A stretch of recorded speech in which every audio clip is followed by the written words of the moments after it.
Most criminals spend their lives trying not to leave a trace. This gang left fingerprints on a Monopoly board. Not during the robbery, not while escaping. Days later, inside an abandoned farmhouse where they believed the hardest part was already over. By the time police found it, Britain's largest robbery had become Britain's biggest manhunt. But that board game was only the final mistake. The real story began months earlier, with a train nobody thought could be robbed. In the early 1960s, Britain trusted its railways with extraordinary amounts of money. Every night, special Royal Mail trains carried sacks of used banknotes from Scotland to London. The system had worked for years. The routes were familiar. The schedules were predictable. Security relied less on armed guards than on one simple belief. Nobody could stop a moving train, steal millions of pounds, and disappear. Someone believed otherwise. While most people saw another overnight mail service, one criminal saw a moving vault. Bruce Reynolds wasn't known for reckless crimes. He preferred patience. He studied routines,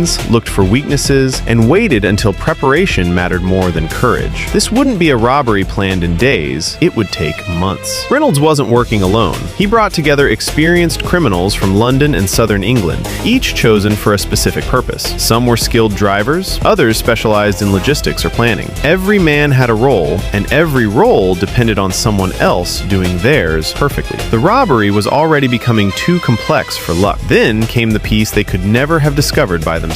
Historical records describe an unidentified informant known only as the Ulsterman. Who that person really was remains one of the greatest mysteries surrounding the robbery. Over the decades, several names have been suggested, but no identity was ever confirmed by Scotland Yard or proven in court. Whoever supplied the information knew exactly what the gang needed to know. The tip wasn't about money, it was about timing. Every year after the Scottish bank holiday weekend, unusually large quantities of used banknotes traveled south to London. That meant one ordinary train would suddenly become worth millions. The gang didn't choose the richest train, they chose the richest night. Planning shifted into another gear. Maps covered tables. Railway timetables were examined over and over again. Every mile of track was studied. Every minute mattered. If one part of the plan failed, 15 men could be trapped beside a railway carrying stolen money with nowhere to run. Failure wasn't an option. The gang also needed somewhere to disappear, not for weeks, only for a few days, long enough to divide the money before quietly disappearing into ordinary life. An isolated property called Leatherslade Farm became the answer. Located roughly 27 miles from the planned ambush site, it offered privacy, open countryside, and enough space for vehicles to come and go without attracting immediate attention. It looked completely ordinary. That was exactly the point. Unlike many notorious robberies, firearms were deliberately left behind. The gang knew guns would dramatically increase the consequences if anyone was killed. Instead, they planned to rely on surprise, speed, and intimidation.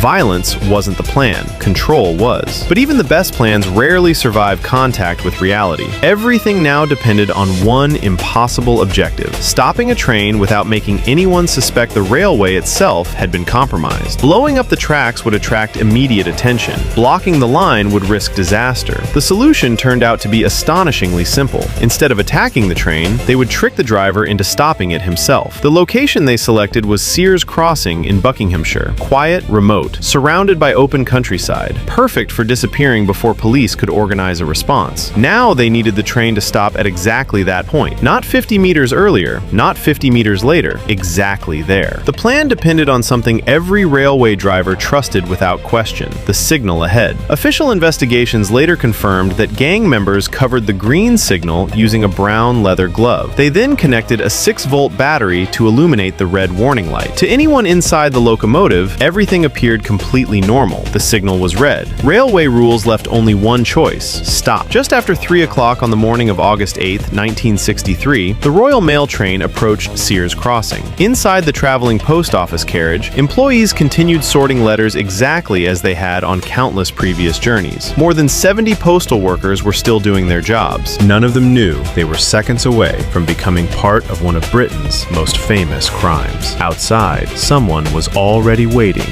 in the darkness. The driver saw the signal, red. Without hesitation, he applied the brakes. Steel wheels screamed against the rails as the train slowed to a halt. Everything appeared routine. For a brief moment, nobody suspected anything was wrong. Then one crew member climbed down from the locomotive and walked toward a telephone that would never connect. The man walking toward the trackside telephone was the train's second driver, David Whitby. If the signal had had failed, he knew exactly what to do. Contact the signal box, report the problem, wait for instructions. It was a routine drilled into railway crews for years. But this wasn't a signal failure, it was a trap. Whitby reached for the telephone. The line was dead. The cables had already been cut. Before he had time to react, figures emerged from the darkness surrounding the railway. Within seconds, he was overpowered and thrown down the embankment, leaving the locomotive isolated. The robbery had officially begun. With Whitby out of the way, several gang members climbed into the locomotive cab. Their next obstacle was the driver, Jack Mills. Unlike the signal, he couldn't be manipulated. He resisted.